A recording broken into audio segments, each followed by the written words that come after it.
નમસ્કાર મિત્રો દલીલો પૂર્ણ જામીનની રાહ। ચૈતર વસાવા કેસમાં આજે શું થયું? શું ચૈતર વસાવાના પત્ની શકુંતલાબેન વસાવા આવનાર દિવસમાં જેલ બહાર આવી રહ્યા છે? શું તેમના જેલના દિવસો પૂરા થશે? વકીલે શું કહ્યું? બીજી સુનાવણીમાં શું થયું? વિસ્તારથી વાત કરું તો આ પહેલા શકુંતલા વસાવાના વકીલની દલીલો અને આજે સરકારી વકીલની દલીલો સામે આવી છે। જે બાદ 22 તારીખ આપવામાં આવી છે ઠરાવ માટે, ઓર્ડર માટે, એટલે કે 22 તારીખે આપણને ખબર પડશે કે ખરા અર્થમાં જામીન મળે છે કે નહીં। વકીલ સાથે વાત કરી હતી, સાંભળો તેમણે શું કહ્યું। સર, એ કહેશો કે આજની સુનાવણીમાં શું દલીલો થઈ છે?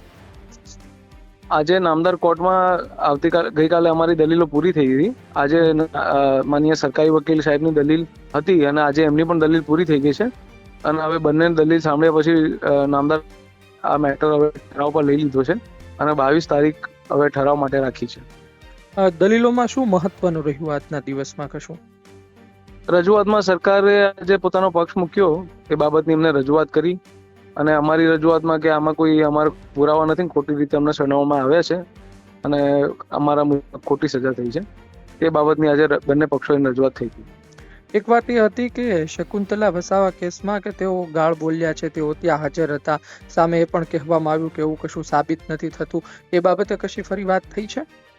એ બાબતે હું તમને અત્યારે કમેન્ટ નહીં આપી શકું, બટ અમારા અસીલમાં કોઈ આમાં સુનાવણી નથી અને કોઈ પુરાવા પણ રેકોર્ડે આવ્યા નથી। આ ટ્રાયલ આખી ચાલી ગઈ છે અને અમે કોન્ફિડન્ટ છે કે અમને જામીન નામદાર કોર્ટ આપશે। કે હવે આવનાર દિવસમાં શું થઈ શકે છે? હવે બંને પક્ષોની દલીલ પૂરી થઈ ગઈ છે। નામદાર કોર્ટે 22 તારીખ આપી છે ઓર્ડર માટે, એટલે હવે 22 તારીખે જો નામદાર કોર્ટ ઓર્ડર કરશે તો જામીનનો ઓર્ડર આવી જશે। જી સર, ખૂબ ખૂબ આભાર, ધન્યવાદ। તો આપે સાંભળ્યું કે શું કહેવામાં આવ્યું। તેમની વાતમાં તેમનો વિશ્વાસ અને પુરાવા પ્રત્યેની બાબત અગત્યની માનવામાં આવી રહી છે। જો બધું બરોબર ચાલ્યું તો 22 તારીખે જામીન પણ મળી શકે છે। અમે ગાળ વિશે એક વાત પણ કરી છે કે ચૈતર વસાવા કેસમાં શકુંતલા વસાવાએ ગાળ આપી તે મુદ્દે પણ વાતો હતી, તે મુદ્દે પણ સમાચાર હતા, પરંતુ અત્યારે શું દલીલો કરવામાં આવી છે સરકારી વકીલ તરફથી, વધુ શું કહેવામાં આવ્યું છે? જો કે મર્યાદાના કારણે તેઓ વધુ નથી બોલી શક્યા, પરંતુ તેમણે એક વાત જરૂરથી કહી છે કે એક ફસાવાની વાત છે, પૂરતા પુરાવા નથી મળ્યા।